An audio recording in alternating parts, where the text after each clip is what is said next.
जब माली अपने हाथों से खुद गुलशन में आग लगाते हो, इस हाल में हम दीवानों से तुम कहते हो खामोश रहो। हम खामोश रहने वाले नहीं हैं। अब नौजवान जो है सियासत में आएगा। आदाब, आप देख रहे हैं आवाज द वॉइस और मैं हूं आपके साथ यास्मीन खान और अभी मैं मौजूद हूं श्रीनगर में। और इस इंटरव्यू में मुझे ज्वाइन किया है एक बेहद स्पेशल गेस्ट ने जिनका नाम है ताहिर सूफी। ताहिर की अगर हम बात करें, वो एक सोशल एक्टिविस्ट है और हाल ही में एक पॉलिटिकल पार्टी का भी हिस्सा बन गए हैं। बहुत शुक्रिया ताहिर हमें वक्त देने के लिए। बहुत बहुत शुक्रिया आपका। हम आपके पॉलिटिकल करियर पे भी बात करेंगे, लेकिन पहले मैं जरूरी समझती हूँ कि आपके एक्टिविज्म पे बात करें, क्योंकि काफी साल से हमने देखा कि आप एज एन एक्टिविस्ट काम कर रहे हैं, सोसाइटी में कई सारे इश्यूज पे बात की है। तो आपके एक्टिविज्म से जुड़ा एक सवाल मेरा है कि कौन से ऐसे मुद्दे हैं जिनको लेके आपने एक्टिविज्म स्टार्ट किया और क्यों आपको रियलाइज हुआ कि कश्मीरी सोसाइटी में एक्टिविज्म करना काफी इम्पोर्टेंट है? मेरे ख्याल से एक्टिविज्म जो है ये सिर्फ कश्मीर की सोसाइटी में है, ओवरऑल जो है इस सोसाइटी की नीड है। जहाँ तक रही सवाल जो मैं एक्टिविज्म करता हूँ या करता आया हूँ, वो है कि जिसमें ऑर्फन्स का होगा, एजुकेशन है, या जो गरीब लोग हैं जिनके मतलब इनकी बेटियों की शादी हो या ऐसा हो, या ये हो किसी के हेल्थ फैसिलिटी चाहिए होगी, किसी को कंसल्टेशन चाहिए होगी, या जहाँ तक बात रही कि जॉब अपॉर्चुनिटीज़ की, ट्रेनिंग्स के बच्चों के लिए जो एजुकेटेड लोग हैं, यूथ है हमारा, उनके लिए मैंने काम किया है और मैं आगे भी करता रहूँगा ये इंशाल्लाह, सियासत के बगैर भी करता रहा हूँ। और उसके बाद जो मेरा मेन फोकस रहा है आज तक और जो इंशाल्लाह आगे रहेगा वो है कि जो हमारे जो मदरसों के लड़के हैं, बच्चे जो हैं दारुल उलूम के, मैं इनकी हेल्प बहुत कोशिश करता हूँ, बहुत हद तक करूँ। जहाँ चाहे हमारी लड़कियाँ हो मदरसे में जो कुरान की तालीम हासिल करते हैं, या बच्चे हों, इनके साथ मेरा एक दिल्ली कनेक्ट है। मैं इनको और एम्पावर करने की कोशिश करूंगा, इनकी ज्यादा हेल्प करना चाहूँगा जी। मदरसे की आपने बात की, तो मदरसे को लेके काफी ज्यादा पॉलिटिक्स हो रही है इनफैक्ट नेशनल लेवल पे। तो क्या आप समझते हैं कि जो हमारे मदरसे हैं लोकल लेवल पे भी, अगर कश्मीरी सोसाइटी की भी बात करें, तो हमें मदरसों को अपग्रेड और मॉडर्नाइज करने की जरूरत है? क्या हमें टेक्नोलॉजी को भी उसका पार्ट बनाना चाहिए? जी बिल्कुल करना चाहिए, क्योंकि इन बच्चों का भी हक है।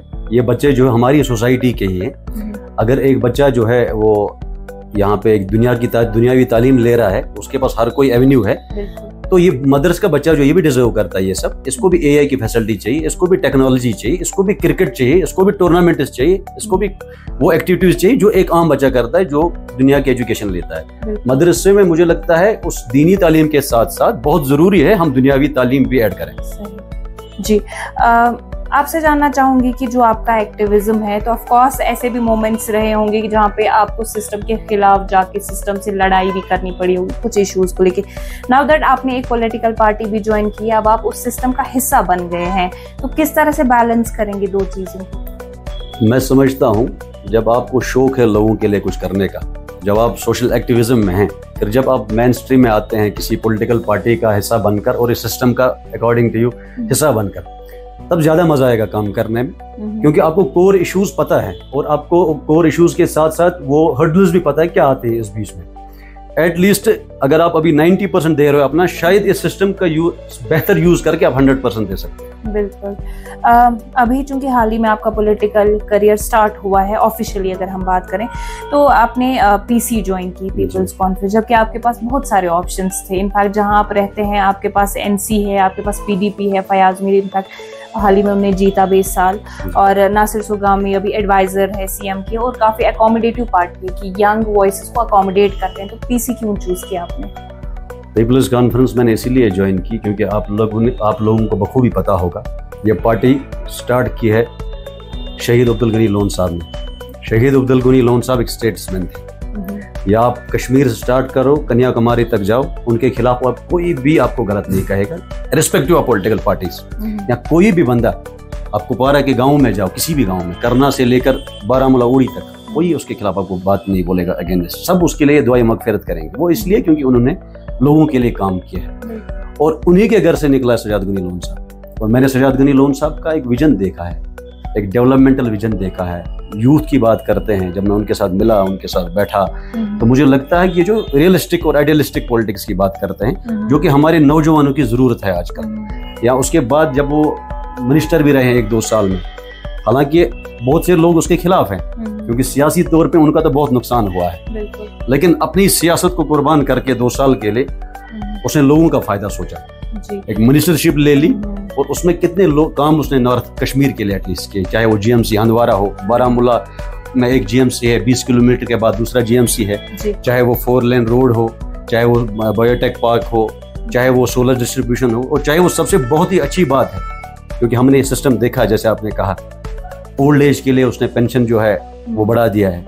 2 साल में अगर बंदा इतना काम कर सकता है तो उसका साथ क्यों नहीं देना चाहिए। सही, लेकिन कई सारे लोगों का ये भी थॉट है कि शायद पीसी जो है एक प्रॉक्सी पार्टी है बीजेपी की कश्मीर में, कि सॉफ्ट तरीके से आइडियोलॉजी को यहाँ पे इम्पोज करते हैं। तो ये थॉट्स, इनफैक्ट ये ओपिनियंस ऑफ कोर्स आपके पास भी आए होंगे, तो किसी मोमेंट पे ये नहीं हुआ कि like you need to verify, या आप पहले से श्योर थे कि नहीं ये सारा प्रोपेगेंडा उनके अगेंस्ट हुआ? देखिए, सियासत में जब आप आते हैं ये प्रोपेगेंडा तो होता रहता है। यहाँ किसको गद्दार नहीं कहता है, किसको गद्दार नहीं कहा गया।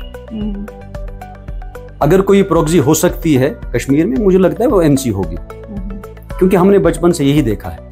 क्योंकि अगर फारूक सजाद साहब ने बीजेपी और PDP का साथ दिया हुकूमत बनाने में, अगर वो नहीं भी देते हुकूमत तब भी बनती, क्योंकि उनके पास मेजॉरिटी थी, मोर देन 50 MLAs उनके पास थे। तो सजाद साहब ने इनका साथ दिया अपने लोगों के लिए। क्यों छोटी सी एक मिनिस्ट्री ले ली सोशल वेलफेयर की और बीच में वो चेंज हो गई। अगर हम बात करेंगे प्रॉक्सी की कि बीजेपी को किसने हेल्प किया है, कौन प्रॉक्सी हो सकती है, यही उमर साहब थे नेशनल कॉन्फ्रेंस के, जो हमारे आप चीफ मिनिस्टर साहब हैं। सबसे पहले तो बीजेपी के मिनिस्टर यही रहे हैं सेंटर में, और वो पहला मिनिस्टर है। और उस वजह से उन्होंने एक कद्दावर लीडर सैफुद्दीन सोज साहब को पार्टी से निकाला था, क्योंकि अगेंस्ट वोट डाला था बीजेपी के। यहाँ PDP के तो हम कह ही नहीं सकते, वो तो आप सब लोगों के सामने ही। अब प्रॉक्सी सजाद साहब हुए, पीपल्स कॉन्फ्रेंस हुई, या ये पार्टी। इंजीनियर रशीद की अगर बात करें, AIP इनफैक्ट जब फॉर्म हुई या उसके बाद भी बैक एंड पे कई सारे लोग थे जो उनको हेल्प कर रहे थे इलेक्शन के दौरान, और उनमें से एक आप भी है। बैक एंड पे काफी सपोर्ट आपने उनको किया है, तो आपके पास तो एक बहुत अच्छा ऑप्शन था उनको ज्वाइन करने का, जबकि नॉर्थ के लोग काफी ज्यादा पसंद करते हैं उनको, अभी MP भी बने हैं, तो क्यों चूज नहीं किया AIP को? तो हर किसी का अपना अपना एक विजन होता है, अपने अपनी एक सोच होती है। जब आप किसी घर में जाते हैं, आपको घर बाहर से बहुत खूबसूरत दिखता है, लेकिन जब आप इस घर में जाके इसके किचन में बैठते हैं इसके लोगों के साथ, आपको घर के अंदर के हालात पता चल जाते हैं। आपको पता चलता है कि माँ बाप में जो है कितनी बॉन्डिंग है, भाई बहनों में कितनी बॉन्डिंग है, इस घर में रहना मेरा ठीक रहेगा नहीं रहेगा। रशीद साहब का विजन बहुत अच्छा हो सकता है, अल्लाह उनको कामयाबी दे, रिहाई दे, लेकिन मुझे लगा कि मैं PC में पीपल्स कॉन्फ्रेंस में बेटर कंट्रीब्यूट कर सकता हूं अपने लोगों के लिए। मुझे लगा सजाद गनी लोन साहब की जो सोच है डेवलपमेंट के ऊपर, वो कुछ ड्रामेटिक सोच नहीं है, वो रियलिस्टिक सोच है, इसलिए मैंने पीपल्स कॉन्फ्रेंस को ही चुना। जी, AIP से जुड़ा एक और सवाल आपसे जानना चाहूंगी। अब चूंकि आपको आपने कहा कि घर के अंदरूनी हालात जब आपने देखी तो आपने स्विच किया, तो अंदरूनी हालात क्या है? क्या ये बात सच है कि वहाँ पे फेवरेटिज्म होता है, या जो ऑफिशियली चूज नहीं किए गए हैं की पोजीशंस के लिए, उन लोगों का भी दखल अंदाजी है पार्टी के अफेयर्स में? नहीं, मैंने जो ये बात है ये मैंने AIP को रिलेटेड नहीं कही थी घर की बात, मैंने ओवरऑल सिनेरियो में कही थी, जिसमें हर कोई आता है। जी, AIP का अब AIP जाने, मुझे तो वो नहीं पता है उनके यहाँ क्या चलता है, लेकिन जहाँ तक रही बात अंदर क्या चल रहा है, लेकिन अभी वो खुद भी बेचारी पार्टी रजिस्टर्ड नहीं है, अभी उसको पार्टी नहीं कह सकते हैं। तो अभी पहले वो पार्टी होने दो, फिर देखते हैं कौन क्या कैसे चलाता है, कैसे क्या होता है। I wish them all the best. जी, अभी करंटली जैसे आप PC के साथ हैं, तो एक और चीज जो मैं आपसे जानना चाहूंगी वो ये कि जो आपका सोशल वेलफेयर वाला काम है, एक्टिविज्म जो आप चला रहे हैं, तो आप पॉलिटिकल करियर में एक तो बैलेंस किस तरह करेंगे, जो मैंने पहले भी पूछा। एक और चीज जो मैं उससे जुड़ी जानना चाहूंगी कि लाइक आई सेड बिफोर कि पॉलिटिकली जब आप काम करते हो आप सिस्टम का हिस्सा बनते, तो क्या कुछ ऐसे मोमेंट्स है जहाँ पे आपको लगा कि अब आपको शायद कॉम्प्रोमाइज करना पड़ेगा ताकि आप पार्टी में फिट इन हो पाए? क्योंकि मेरा जो सोशल वर्क का काम है, क्योंकि मैं इस सिस्टम से निकला हूँ, मैं इसी सोसाइटी का एक आम सा लड़का हूँ, मैंने देखा है कि लोग कैसे सफ़र करते हैं। तो जिन लोगों को मैं हेल्प करता आया हूँ या जिन लोगों की मैं बात करता आया हूँ, उन लोगों का तो मैं साथ कभी नहीं छोड़ूंगा। चाहे मुझे उस पर कोई भी कहे कंप्रोमाइज़ करो, वो मैं कंप्रोमाइज़ करने वाला हूँ। क्योंकि जहां अब रही बात मेरी पार्टी की, मुझे लगता है मेरा लीडर भी मुझे नहीं कहेगा सजाद गनी लोन साहब की इस बात पे कॉम्प्रोमाइज करो। जो मैंने देखा कि जिस तरह वो लोगों की बात करते हैं, लोगों की हेल्प करते हैं, जहां मुझे लगे कि मुझे कॉम्प्रोमाइज करना पड़ेगा, मैं सियासत को क्विट करूंगा, लेकिन लोगों के एक्टिविज्म क्विट नहीं कर सकता।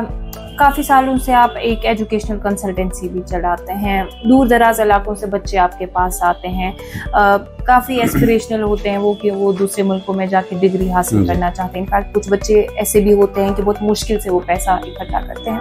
वही बच्चे जब वापस पढ़ के आते हैं तो यहाँ पे जॉबलेसनेस इतनी ज़्यादा है कि उनको जॉब्स नहीं मिलती हैं। क्या रीजंस है, फॉल्ट कहाँ पे है और किस तरह से इसको बेहतर किया जा सकता है? देखिए, जहाँ तक रही बात हमारी जो एजेंसी है, ये एजुकेशन के रिलेटेड नहीं, ये जॉब और रिक्रूटमेंट के रिलेटेड है। हमारी एजेंसी का रिकॉर्ड आप देख सकते हैं, गवर्नमेंट ऑफ इंडिया ने हमें मिनिस्ट्री ऑफ एक्सटर्नल अफेयर्स ने दी है आज से 12 साल पहले। अगर मैं अपनी कश्मीरियों की ही बात करूंगा, मैं हर साल हम कम से कम 500 से 1000 लड़कों को रोजगार देते हैं। और एक ऑफिशियल डेटा है, गवर्नमेंट के पास भी होता है, गवर्नमेंट ऑफ इंडिया के पास, और उनके फैमिलीज को भी हम फोन करके पूछते हैं कैसा आपका बच्चा है, आप ठीक हैं, या कैसा चल रहा है, घर पैसा बेचता है। और हम अपने इस काम से बहुत खुश हैं क्योंकि हमने लोगों के घर बसाए हैं, उजाड़े नहीं। जहाँ तक रही बात ये अनएम्प्लॉयमेंट क्यों है, गवर्नमेंट की पॉलिसी में भी खराबी है, लेकिन हम में भी खराबी, एज ए सोसाइटी भी खराब। आप देखिए, हमारा बच्चा आज इस टेक्नोलॉजी के जमाने में भी वही BA BCom कर रहा है, और फिर ये वही अनएम्प्लॉयमेंट के चक्कर में पड़ जाता है जी। इनको कुछ ऐसे स्किल डेवलपमेंट के कोर्सेज दे दो, इनको स्किल करो ताकि अपना रोजगार खुद कमा पाएंगे। अगर गवर्नमेंट इनको रोजगार नहीं प्रोवाइड कर पा रही, एटलीस्ट ये सेल्फ सफिशिएंट हो जाएंगे, खुद अपने आप को एम्पावर करके रोजगार कमा सकते हैं। आप इनके प्लम्बिंग के कोर्सेज सिखाओ, इलेक्ट्रिशियन के सिखाओ, इनको टेक्नोलॉजी में सिखाओ, आज AI का जमाना है, AI के कोर्सेज सिखाओ। लेकिन ऐसा कुछ भी नहीं है। हमारी ये जो स्टेट पॉलिसी है वो इस पे कंसंट्रेट नहीं कर रही है, वो उसको लुक आफ्टर नहीं कर रही है। इनको सिर्फ ये चाहिए कि भाई हमें कुछ एकोमोडेट, कुछ टीचर करने हैं, कुछ बच्चों का रोल बढ़ाना है, बच्चे जो है पढ़ाई की तरफ आ रहे हैं। लेकिन फिर ये बच्चा जब पढ़ाई खत्म करेगा, ये कहाँ जाएगा, किस दर बदर की ठोकरें खाएगा, वो उसका इनको ख्याल नहीं है। बिल्कुल। आप चूंकि कुपवारा से ताल्लुक रखते हैं, मैं कई दफा कुपवारा गई हूँ, लेकिन जहाँ आप रहते हैं तो वो मोस्टली श्रीनगर जैसी सिटी लगती है। बट कुपवारा एक बहुत बड़ा डिस्ट्रिक्ट है, जैसे उसमें करना, टंगडार वाला एरिया भी इंक्लूडेड है। तो अभी हाल ही में हमने देखा कि एक प्रोटेस्ट हुआ जिसमें ST के खिलाफ काफी नारेबाजी हुई। तो आप क्या समझते हैं, क्या रिजर्वेशन होनी चाहिए या इसको हटा देना चाहिए? देखिए, इस रिजर्वेशन ने हमारी सरकार को भी घुटनों पे लाया है। पहले उन्होंने कहा था हम जो है रिजर्वेशन के लिए एक सब कमेटी बनाएंगे जो 3 से 6 महीने में आपको रिपोर्ट दे देगी, ये ठप हो जाएगा। अब आपको पता है, अब 8 महीने हो गए, सरकार भी इस पे बात नहीं कर रही। लेकिन हम जो है, चाहे हम सियासत में हो या सियासत के बगैर एक्टिविज्म में, बात वही कहेंगे जो सच है। रिजर्वेशन ये डिजर्व करते हैं, लेकिन ओपन मेरिट का भी जो है मर्डर नहीं होना चाहिए। मेरा मानना है आप रिजर्वेशन दे दो, जिसको हक है उसको मिले, लेकिन एक रैशनलाइज करो इस पॉलिसी को।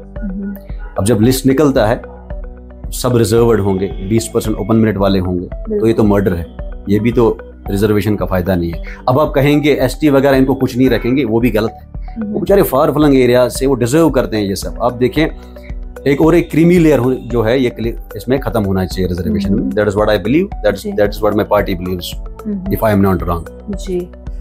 एक आखिरी सवाल मेरा आपसे रहेगा, चूंकि आपका एक्सपीरियंस जॉब्स को लेके हैं, जब एक बच्चा यहाँ पे जॉब के लिए अप्लाई करता है, गवर्नमेंट सेक्टर की मैं बात कर रही हूँ, तो इनिशियल लेवल पे क्या लगता है कौन सी प्रॉब्लम्स हैं जो, या क्या चैलेंज है जिसकी वजह से जॉब्स नहीं लग पाती हैं? एंड जो वेकेंट पोस्ट्स यहाँ पे कश्मीर में कई सारे हैं, तो वो भी फुलफिल नहीं हुए, तो क्या हमारे पास कोई ऑफिशियल डेटा है जिससे हम पता लगा सकते हैं कि कितने सीट्स खाली हैं और वो क्यों फुलफिल नहीं हो रहे, वो रीजंस वगैरह? इस रीजन का मेरे पास भी आंसर नहीं है, बीइंग ऑनेस्ट विद यू, क्योंकि मैंने आपको कहा है मैं सियासतदान कम हूँ और एक्टिविस्ट ज्यादा हूँ और कश्मीरी ज्यादा हूँ, क्योंकि कश्मीरी हमेशा सच बोलता है, झूठ की सियासत नहीं करता है। क्योंकि मैं जवान हूँ, मैं झूठ की सियासत करने नहीं आया। इसका बेहतर जो रिजल्ट होगा या जो आंसर होगा उस गवर्नमेंट के पास होना चाहिए, क्योंकि मैं आपको अपनी राय बता सकता हूँ क्या हो सकता है, लेकिन सरकार जो है मेरी राय से नहीं चलेगी। इनको अपने स्टेप लेने हैं, क्या करना चाहिए। अगर मैं मुझसे पूछा जाता मेरी राय से का कुछ इख्तियार होता कि क्या करते हैं, मैं तो बोलता सबको नौकरी दे दो। मैं तो बोलता कि जेल में जो है फिल्ट्रेशन प्लांट लगा दो, इसका पानी गंदा है। मैं तो कहता कि यहाँ की जो हमारी औरतें हैं इनको बेटर रोजगार के ऑप्शन दे दो, इनको जो ऑफिस में जो इनका हरासमेंट किया जाता है उसको कम करो। लेकिन एट द एंड मेरी चलेगी नहीं, करना इन्हीं को है। इनके पास एक डेटा होना चाहिए जो इनको प्रेजेंट करना चाहिए। मैंने रिसेंटली एक नोटिस देखी है, if it is genuine, commissioner chief secretary साहब ने कुछ नोटिस निकाले हैं, will sit across the table in next week. हम देखेंगे कितने पोस्ट कहाँ वैकेंट है, क्यों नहीं हो रहे। आई होप जो है मेरिट पे बात हो, वहाँ पे जो लिस्ट हो वो मेरिट पे निकले, जो सिलेक्शन है वो मेरिट पे निकले, कोई सियासी इंटरफेरेंस ना हो, कोई फेवरेटिज्म ना हो जी। जो डिजर्व्ड हो उसको मिले उसका हक। बिल्कुल। अब चूंकि इस इंटरव्यू में हमने कई सारे इम्पोर्टेंट एस्पेक्ट्स को जो है उस पर बात की, बहुत शुक्रिया ताहिया, आपने अपना कीमती वक्त दिया। बहुत बहुत शुक्रिया आपका भी।